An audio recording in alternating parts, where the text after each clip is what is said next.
Image enhancement is a great tool to go back in and manipulate the video. Keep in mind, image enhancement does not actually change the settings on the camera. It's just your viewing display of the video that you're looking at. So we notice in this image it's a little bit dark, kind of shadowy here. So we see something here. So let's jump into image enhancement. And let's just change something here. Let's change the gamma a little bit. Let's dial it down. Look at that. Now we can see a motorcycle. Change the white level even more.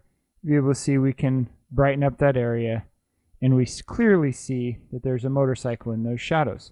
If we restore to default settings, it's a little bit harder to see that motorcycle there. Image enhancement is a clever tool and comes standard as part of Spectrum.